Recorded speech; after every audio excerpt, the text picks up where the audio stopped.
बिस्मिल्लाहिर्रहमानिर्रहीम, अस्सलाम वालेकुम नाज़रीन। खबर आपके लिए ये है कि बानी पीटीआई इमरान अहमद खान नियाजी की 9 मई के 8 मुकदमात में ज़मानत मंजूर कर ली गई है। इसमें जिना उस हमला केस भी शामिल था, शादमान थाने का केस, इसमें गाड़ियाँ जलाई गई थी, राहत बेकरी वाले चौक के ऊपर जो हमला हुआ था, ये तमाम वो मुकदमात थे जिनके अंदर इमरान खान साहब की गिरफ्तारी डाली गई थी 24 जुलाई को गुज़श्ता साल के, जब उनको रिहा होने से बचाना था कि किसी तरीके से वो जेल से बाहर ना आ सकें। तो इन मुकदमात में अब सुप्रीम कोर्ट ने उनकी जमानत मंजूर कर ली है।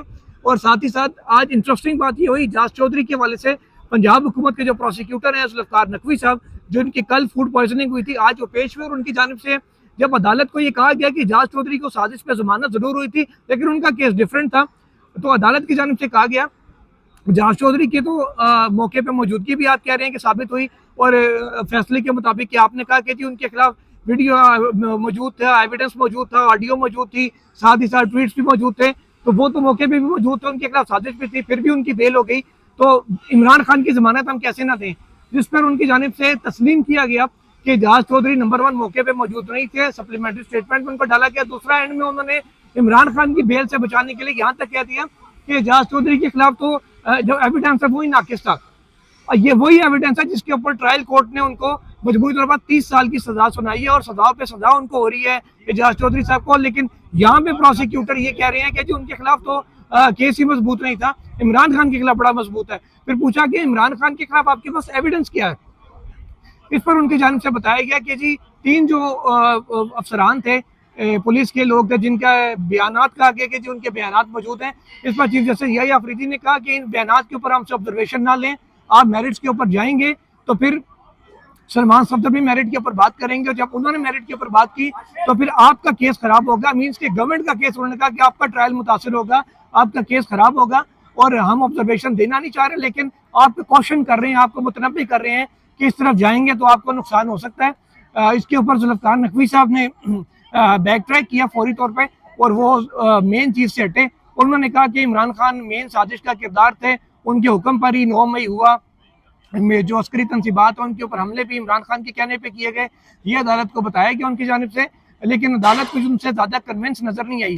इसके अलावा हाफिज फरहत अब्बास और शेख इम्तियाज़ के मुकदमात का भी हवाला दिया गया कि उनको भी सुप्रीम कोर्ट ने साजिश के इन्हीं इल्ज़ाम के ऊपर जमानतें दी थी, और यही उन्होंने अदालत को ये भी बताया गया प्रोसिक्यूटर की जानिब से कि सेम एविडेंस के ऊपर सजाएं हुई हैं अदालतों से। उन्होंने कहा अभी इनका क्योंकि इमरान खान का ट्रायल ही स्टार्ट नहीं हुआ, इसलिए हमसे कोई ऑब्जर्वेशन इस एविडेंस के ऊपर ना लें, और क्योंकि मामला अभी हाई कोर्ट में भी अपीलें जा रही हैं तो वहाँ भी केस मुतासर हो सकता है, लिहाजा इसके ऊपर बेहतर यही होगा कि एविडेंस के ऊपर ना आए।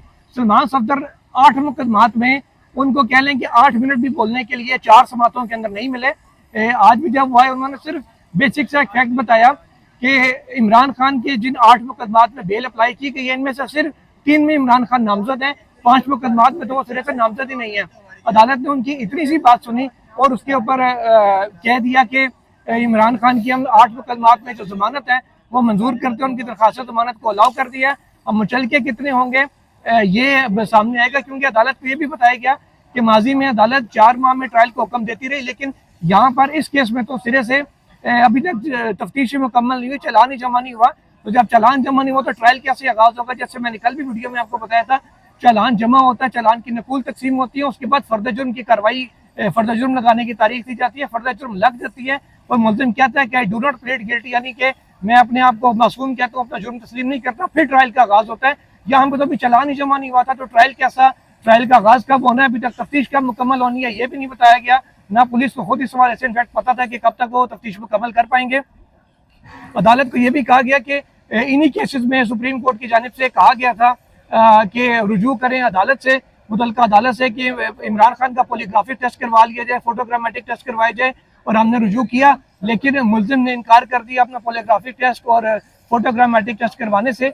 इस पर उन्होंने कहा कि अगर उन्होंने इनकार किया है, चीफ जस्टिस ने कहा इसके लीगल कॉन्सिक्वेंसेज होंगे, इस तरफ आप अभी हमें ना लेके जाएं, क्योंकि अगेन ये बात फिर वो ट्रायल के अंदर आनी थी और ट्रायल की साइड पे वो जाना नहीं चाह रहे थे।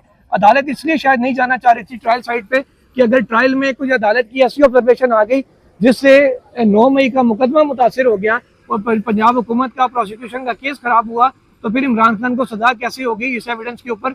शायद वो ये इस मामले का मार्जिन गवर्नमेंट को कुछ देना चाह रहे थे, यही वो रीज़न थी जिस वजह से अदालत बार बार कह रही थी कि हमने एविडेंस के ऊपर नहीं जाना, हमने उस साइड के ऊपर नहीं जाना, लिहाजा अब हमें मेरिट्स के ऊपर ना लेके जाया जाए।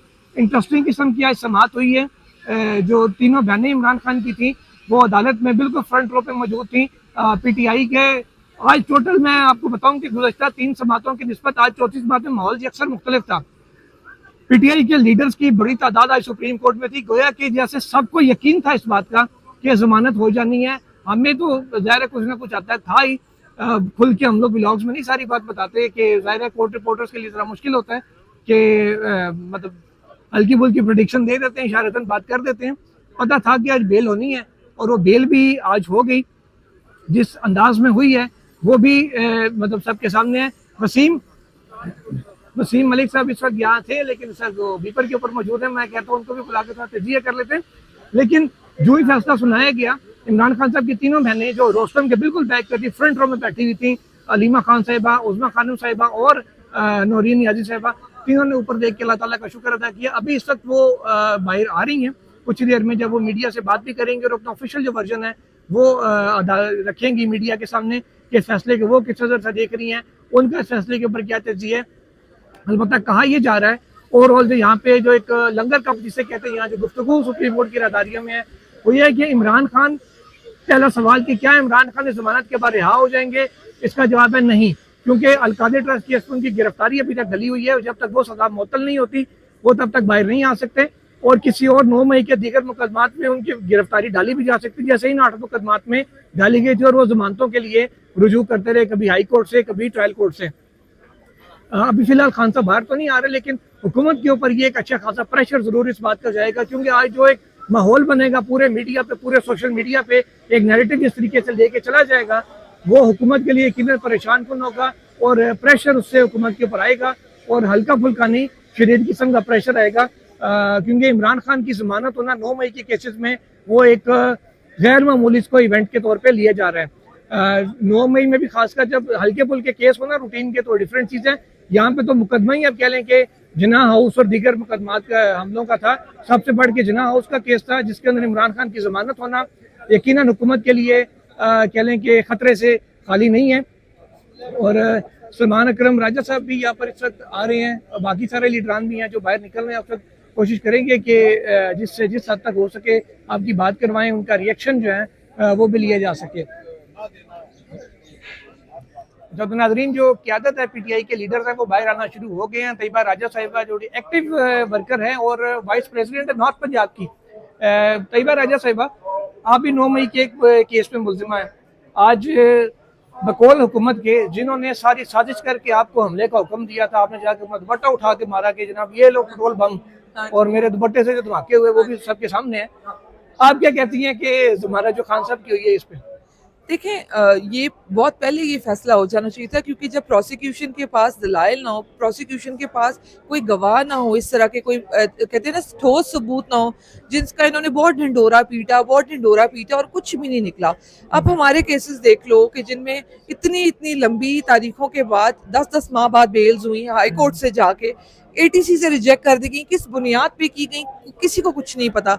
ये कोई और मुल्क होता एटीसी से ये फारिग हो जाने चाहिए थे केसेस, लेकिन इनको लटकाया गया। खान साहब का केस सुप्रीम कोर्ट आ गया हुआ है और सुप्रीम कोर्ट से भी अभी इन्होंने हम पे कोई एहसान नहीं किया कि ये केस इन्होंने फैसला आया तो हम कहे जी बड़ा कोई अदलो इंसाफ राइज हो गया, ऐसा कुछ भी नहीं हुआ। ये फैसला बहुत पहले हो जाना चाहिए था और अभी भी जो फैसला इन्होंने दिया है वो पब्लिक प्रेशर में दिया है, इन्होंने सबूतों की बुनियाद पे दिया है कि इनके पास प्रोसिक्यूशन के पास कोई सबूत मौजूद नहीं है इमरान खान के खिलाफ, तो इन्होंने क्या किस भी हाफ पे देना था। सुप्रीम कोर्ट अगर एक डिसीजन देती है खान के खिलाफ तो वो किस सबूत पे देगी ये बताना पड़ेगा ना। तो अगर सबूत ही नहीं है तो ये इन्होंने अपनी क्रेडिबिलिटी जो जरा बराबर कहीं रह गई है उसको बचाने के लिए ये डिसीजन दिया है। अभी भी हमें इनसे कोई उम्मीद नहीं है कि आगे एक फैसला इस तरफ दे के अवाम को थोड़ा सा उम्मीद दिला के अलकादर में क्या तमाशा करते हैं। अब तो हमें इनका माइंडसेट समझ आना शुरू हो गया, तो मैं बिल्कुल ये नहीं कहूंगी कि जी इस पे हम कोई भंगड़ा डालना शुरू कर दें। ये इन्होंने अपने मुंह पे खुद जोरदार थप्पड़ मारा है। 9 मई आज बढ़ गया, वो जो इल्जाम लगाते थे माफी के जी आप माफी मांगे, तो जी ये पड़ा है 9 मई, अब आप इल्जाम लगाने की माफी मांगे। अच्छा ये बताएं कि कुछ मिठाई वगैरह खाएंगे आप लोग, भंगड़े तो नहीं डालने? देखिए मिठाई क्या, अल्लाह का शुक्र है कि अपनी क्रेडिबिलिटी बचाने के लिए सही, चलो इनको इतना भी खौफ रहा कि इन्होंने ये डिसीजन दे दिया, वरना तो इनसे हमें किसी किस्म की कोई उम्मीद बाकी नहीं है। जिस मुल्क में खवातीन को सजाएं हो जाए, सियासी खवातीन को, सिर्फ पॉलिटिकल विक्टिमाइजेशन इस हद तक आ गई भी है कि किसी को 5 साल की सजा हो रही है, किसी को 10 साल की, और यहाँ पे नालायकों को अवार्ड बांटे जा रहे हैं। ये सेल वो सेल, अवार्ड तो सेल्स की तरह लगे हुए हैं। और जो बाकी मतलब सिर्फ सियासी जमात की खवातीन को आपने इसलिए टारगेट करके सजाएं दे दी कि जी आपको गुस्सा बहुत है। तो ये अब वो वही बात है ना, साजिश पड़ी हुई है, तो इनसे कोई उम्मीद नहीं है। मिठाई तो तब खाएं जब हमें पता हो कि इमरान खान साहब ने बाहर आना है। अभी अलकादर लगा हुआ है और अभी भी हम अपने बयानिए से पीछे नहीं हट रहे, हम अपनी बात से पीछे नहीं हट रहे। अलकादर वाले में भी ये अगर सबूत दे सकते हैं, सबूत दिखाएं और फिर बात करें। इस तरह बंद कमरों के फैसले नहीं माने। आखिरी सवाल है आपसे, आपने जो दुपट्टा बम फेंका था उस पर आपको कब सजा हो रही है? उसका चीफ जस्टिस साहब ने कहा हुआ था 4 महीने में, 4 माह का टाइम, मेरा ख्याल है कि 2-2.5 माह गुजर चुके हैं, तो आगे 1.5-2 माह ही बच गया हुआ है। तो उसका फैसला आने वाला है, तो देखते हैं उसमें फिर मेरे फेंके गए दुपट्टे से जो बम निकले थे उस पर कितनी सजा होती है। अल्लाह अल्लाह फैसला। देखते हैं कि तैयबा राजा साहब के दुपट्टा बम से कितनी तबाही मची थी और क्या एविडेंस इनके खिलाफ आता है। बाकी मजीद भी जो लीडर्स आ रहे हैं उनसे आपकी बात करवाते रहेंगे।